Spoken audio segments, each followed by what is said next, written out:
Olá, estamos aqui de volta para dar continuidade à nossa aventura com a mecânica. E agora a gente começa aqui um tópico diferente do que a gente via vendo até agora, mas que vai trazer um pouco mais de riqueza e muitos poderes para a gente conseguir resolver problemas, beleza? Então, a gente vai falar sobre energia. Não me peça para definir energia, porque eu não sei. A pessoa que chegar para você e falar que ela vai definir energia, ou ela vai falar errado, ou ela vai falar uma coisa incompleta, ou ela vai falar e não vai chegar a lugar nenhum. Beleza? Em todos os casos, eu acho que é dispensável se fazer uma definição de energia. Beleza? Então, a ideia é a gente entender como foi que surgiu o conceito de energia historicamente e que tipos de problemas a gente vai resolver usando as ideias de energia para que a gente possa resolver os problemas, memorizar as fórmulas que têm que ser memorizadas, né? Decorar, vocês já sabem que eu não tenho essa censura aqui, né? O estudante tem que decorar algumas fórmulas de fato, beleza? Do mesmo jeito que você decora seu nome, onde você mora, o nome da sua mãe, seu pai, você não decora? Decora. Então, você decora a fórmula também, do mesmo jeito, beleza? Então, dessa maneira, a gente começa trazendo uma inspiração. Como inspiração, eu vou retornar a um conceito lá da mecânica, do comecinho da cinemática, quando a gente estava falando sobre movimento acelerado. Lá no movimento acelerado, a gente fez o seguinte, a gente fez o gráfico de velocidade por tempo para um movimento acelerado. Eu imaginei uma situação em que o objeto sai de uma velocidade v0 e chega até uma velocidade v num tempo que a gente chamou de t, beleza? E é isso. A gente viu naquela situação que o deslocamento é dado pela área que existe aqui no interior desse gráfico. Beleza? Se você não se lembra muito da ideia de gráfico, você vai lembrar pelo menos que isso aqui nos levava à equação de Torricelli, que diz para nós que v quadrado é v0 ao quadrado mais 2a delta s. Beleza? Se você não lembra nem do gráfico, nem lembra da fórmula, pelo menos nem que seja aquele negócio do vovô lá, da vovó, de anão, esse negócio aí, nem que seja assim, decore essa fórmula de Torricelli, porque essa fórmula é importante, beleza? Ela é importante para descrever movimentos que têm aceleração. Isso aqui é legal pelo seguinte, ó, eu vou fazer uma pequena manipulação nessa fórmula. Eu vou fazer o seguinte, ó, eu vou pegar o 2 e vou passar dividindo em toda a equação, porque um dia me disseram que fazer isso me traria um resultado interessante. Beleza? Então, vou dividir a equação inteira por 2. Eu vou pegar esse v0 ao quadrado sobre 2 e vou mandar para o lado de lá. Então, v final ao quadrado sobre 2 menos v0 ao quadrado sobre 2 vai ser a vezes ΔS. Beleza? Então, essa quantidade que a gente tem aqui, v quadrado sobre 2, em princípio, não tem nenhum significado interessante. Mas é interessante a gente ver que a fórmula de Torricelli nos traz de imediato para essa expressão. Essa expressão ela fica legal mesmo quando a gente multiplica todos os elementos dela pela massa do objeto que está em movimento. Então, eu vou multiplicar tudo por m. E aí vai aparecer uma série de termos muito interessantes. E o conceito por trás dele, eu posso até não saber com palavras como eles são, mas eu consigo conectar uma coisa na outra. Então, eu vou escrever o seguinte, ó, mv quadrado sobre 2 menos m v0 ao quadrado sobre 2 me dá massa vezes aceleração vezes ΔS. Da segunda lei de Newton, nós sabemos que massa vezes aceleração é o mesmo que força resultante. Então, mv² sobre 2 no final do movimento, menos mv² sobre 2 no início do movimento, me dá o produto da força resultante pelo deslocamento. Esse é um teorema muito importante da mecânica, beleza? E é esse raciocínio que abre espaço para a gente conceituar o que é energia. Então, a primeira coisa que a gente vai fazer é o seguinte: vamos tentar entender o que é força vezes deslocamento. Imagine que você tem um objeto, seu objeto está lá em movimento, e você vai fazer uma força sobre ele. Enquanto você está fazendo a força, enquanto a força está atuando, esse objeto ele se arrasta por uma certa distância.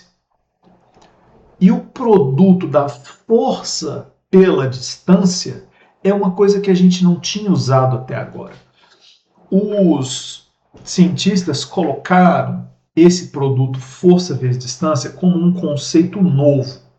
Um conceito que a gente não falou até agora, que é o conceito de trabalho de uma força. Beleza?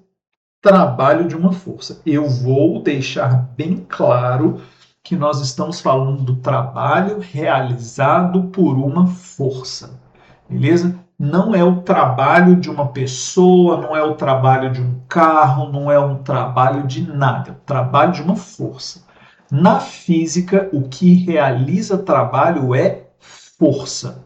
Se você tem o conceito físico de trabalho, então você tem a ação de uma força. Se não houver força, não há trabalho, beleza? O que a força faz? A força provoca a aceleração. Isso aí pegamos lá emprestado do Aristóteles, porque a força modifica a velocidade. Mas quando você pega a força e deixa essa força atuando ao longo de uma distância, a relação, a junção dessa força com essa distância traz uma coisa adicional que, com o nosso equacionamento, com as equações que nós temos aqui, nos levaram a esse termo mv² sobre 2, que até agora ele não tinha significado nenhum. E aí deram um nome para isso. Esse é o termo, o fator, que é o fator determinante da energia de movimento das coisas. Isso aqui foi batizado com o nome de energia cinética. Cinética vem de movimento. Então, o trabalho de uma força é responsável pela energia cinética que esse objeto adquire ou perde. A força pode fazer o objeto ganhar energia cinética. A força pode retirar energia cinética de um objeto. Mas em todos os casos, veja, aqui a gente tem energia cinética final, mv² sobre 2, porque o V é o V final, e mv0 ao quadrado sobre 2. Esse v0 é a velocidade inicial. Então, a energia cinética final menos a energia cinética inicial, bom, a diferença final menos inicial significa variação. Isso traz para a gente um enunciado muito importante, que diz que o trabalho da força resultante é a variação da energia cinética.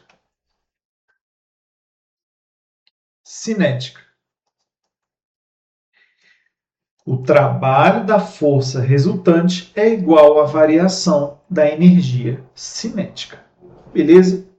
Então, o que é o trabalho? Eu não sei direito te dizer o que é o trabalho, mas o trabalho é um efeito que nós temos na situação em que a gente aplica uma força e essa força é responsável pela movimentação ou pela alteração do movimento e que essa força provoca um deslocamento. Por exemplo, Falamos nas aulas anteriores sobre a resultante centrípeta, né? Força resultante centrípeta. A resultante centrípeta era uma força perpendicular ao movimento. A força centrípeta, ela era responsável exclusivamente por mudar o rumo do vetor velocidade, mudar a direção do vetor velocidade, mas não aumentar o vetor velocidade, não diminuir o vetor velocidade. A força centrípeta era uma força que ela não aumenta nem diminui a velocidade dos objetos, porque ela não provoca aceleração tangencial. E se a força não aumenta nem diminui a energia cinética do objeto, essa força não está sendo capaz de realizar trabalho. Então, o trabalho é uma grandeza física que expressa para nós a variação da energia cinética de um objeto. Essa variação pode ser positiva ou negativa. Então, por exemplo, você tem o motor do carro. O motor do carro ele funciona por meio da queima do combustível. O combustível vai lá e queima e movimenta os pistões lá dentro do motor do carro.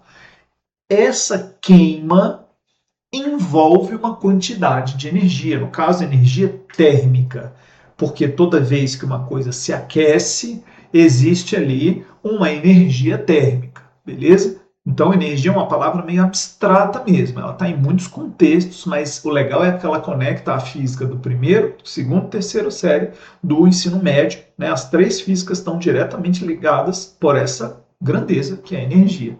Então, na nossa primeira interpretação sobre isso, o trabalho de uma força muda a energia do movimento, ou seja, energia cinética. Uma força realiza trabalho quando ela aumenta ou diminui a energia cinética de um objeto. Aumentar a energia cinética é o que o motor do carro faz. Na hora que o combustível explode lá e ele move aqueles mecanismos, lógico que tem um monte de perdas aí no processo, mas basicamente esse combustível vai fazer uma força aparecer na roda do carro, para girar a roda do carro, e essa força faz o carro ficar mais rápido, mais devagar, subir a rampa, descer a rampa, fazer curva também, mas faz o carro acelerar. Essa aceleração é uma característica de um carro que está mudando de velocidade. Então, a energia da queima do combustível, de alguma forma, provoca o aparecimento de uma força e essa força realiza trabalho. Por que ela realiza trabalho? Porque ela faz o carro ficar mais rápido. Ela aumenta a velocidade do carro. Beleza? Do mesmo jeito, a pessoa está lá no carro, pode ser no carro, na bicicleta, onde for, e ela vai lá e pisa no freio, aciona os freios. A maioria dos mecanismos de freio é muito parecida, é basicamente uma coisa que vai pressionar um mecanismo e pressionando vai provocar o aparecimento ali de uma força de atrito. E aí essa força de atrito vai ser responsável por reduzir a velocidade, ou seja, por diminuir a energia cinética. Então essa força de atrito realiza um trabalho, porque essa força de atrito é capaz de mudar a energia cinética, é capaz de mudar a velocidade do objeto. Eu estou diferenciando aqui energia cinética de velocidade porque a gente está imaginando que os objetos não mudam de massa.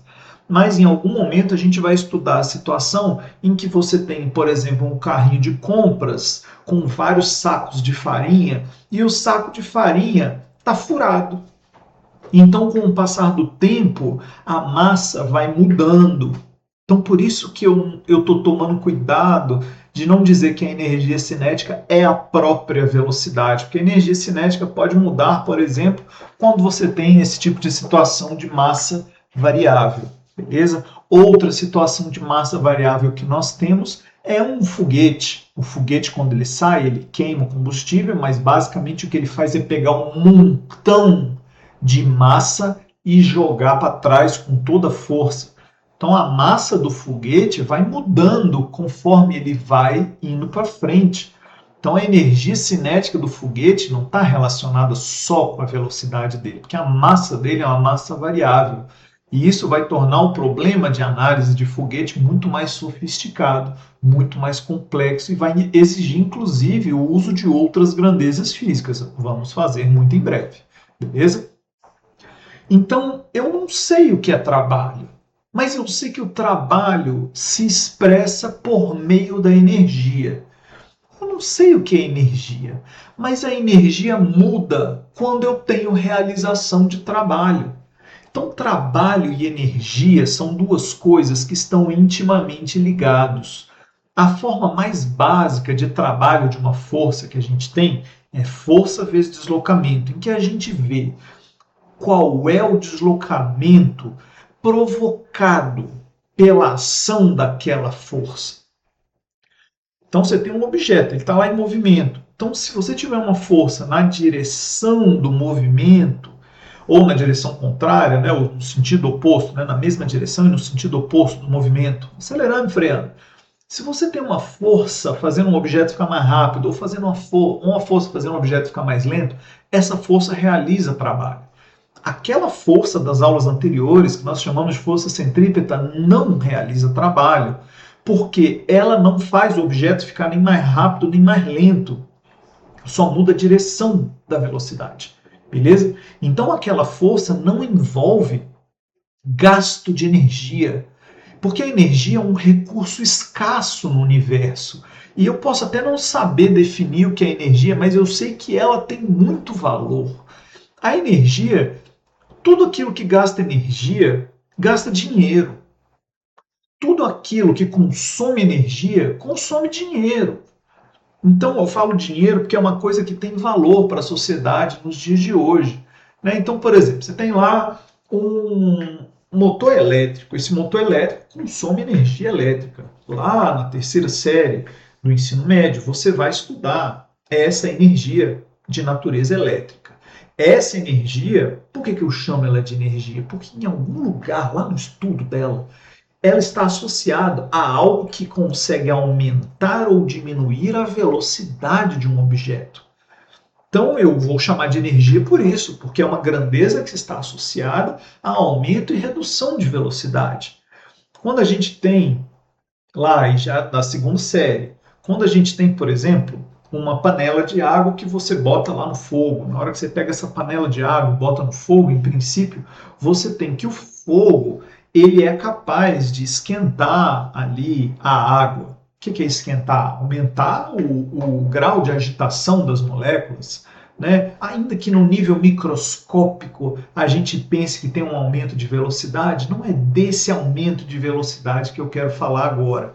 Mas você consegue, por exemplo, esquentar a água a ponto dela ferver e esse vapor empurrar os pistões ali de um mecanismo, de uma máquina, e você consegue pegar o calor e fazer ele virar movimento. Ou seja, aquela energia de aquecimento, de alguma forma, é capaz de alterar a velocidade de um objeto. Então, ela é capaz de alterar a energia cinética. Então, aquela energia está relacionada ao trabalho de uma força. Beleza? Então, a gente deve guardar que trabalho e energia são grandezas intimamente ligadas. Né? O que a gente tem, né, o cientista que deu tudo de si aí, é um sujeito chamado Joule, né? A galera fala Joule, né? Mas é duplamente errado, porque não é, o nome dele é francês, né? E a gente fala português. Se você ler o nome dele em português, você vai ler Joule, né? Mas a galera fala Joule, porque a gente pegou emprestado aí essa pronúncia provavelmente aí das primeiras publicações em inglês que chegaram até aqui, e possivelmente as pessoas tiraram de lá essa pronúncia. Não vou ter preciosismos com respeito a isso. Mas o Joule é uma unidade que relaciona a unidade de força com a unidade de deslocamento, que é o metro. Então, se eu tiver Newton multiplicado por metro, nesse contexto de força vezes deslocamento, e somente nele, eu terei a unidade de medida chamada Joule. O Joule é a unidade de medida do Sistema Internacional relacionada com energia. Que energia? Qualquer uma. Qualquer energia. Energia cinética é medida em joules. Se você quiser pensar lá no contexto da energia térmica, medida em joules, energia elétrica, medida em joule, tudo isso pode ser medido em joules. Então, essa energia medida em joules é a energia que vem do trabalho de uma força. Por isso que a gente diz que o joule também é a unidade de medida de trabalho. Trabalho e energia têm a mesma unidade de medida. E essa unidade é a unidade de força vezes a unidade de deslocamento. Beleza? A gente nunca falou muito disso, mas Newton, que é a unidade de medida de força, ela vem aí da massa, que é quilograma, vezes a aceleração. Aceleração metro, né, por segundo ao quadrado. Então, quilograma metro por segundo ao quadrado é a mesma coisa que o Newton, beleza? Mesma coisa que um Newton, unidade de força. Se eu pego quilograma metro por segundo ao quadrado e multiplico por metro, esse pacote inteiro vai me dar o joule, beleza? Esse pacote inteiro. Se você quiser escrever aqui, ó, quilograma vezes metro ao quadrado sobre segundo ao quadrado. Desse jeito não tem muita coisa para a gente identificar. Mas olha a unidade do mv quadrado sobre 2. Unidade de massa, quilograma. Velocidade ao quadrado, metro ao quadrado por segundo ao quadrado. E 2 é 2. 2 é número, 2 não tem unidade. Então eu realmente tenho a unidade de energia expressa na fórmula mv ao quadrado sobre 2. Eu realmente tenho a unidade de energia, realmente tem joule aqui. Né? E força vezes deslocamento realmente me traz a unidade de energia, que é a unidade de trabalho. Beleza? E o que você guarda de tudo isso? Você decora uma coisa. Tem uma coisa muito importante. A energia aparece para nós de várias formas. Ela aparece na forma de energia cinética, quando ela está relacionada com o movimento de um objeto. Então, a energia cinética é a energia relacionada com o movimento. A energia cinética tem uma fórmula que a gente decora, mv² sobre 2. Muito cuidado para não misturar com a fórmula da energia cinética com a fórmula da força centrípeta, que não tem nada a ver com isso, que é mv² sobre raio, beleza? Aquilo não é energia, lá é outra coisa, beleza? Força, via força. Então, a energia cinética vem do trabalho. O trabalho nada mais é do que o produto, vou usar a letra grega tau maiúscula, beleza? Ela tem som de T, não sei se vocês falam grego, eu não falo. Então, o trabalho é o produto da força vezes o deslocamento. Mas não é qualquer força, não é qualquer deslocamento. É a força que atua na direção daquele deslocamento. É a força que atua para provocar aquele deslocamento, para alterar aquele deslocamento. Seja uma força que está impulsionando o objeto ou que está freando o objeto. Como uma forma direta de relacionar trabalho com energia, nós criamos uma energia chamada energia potencial,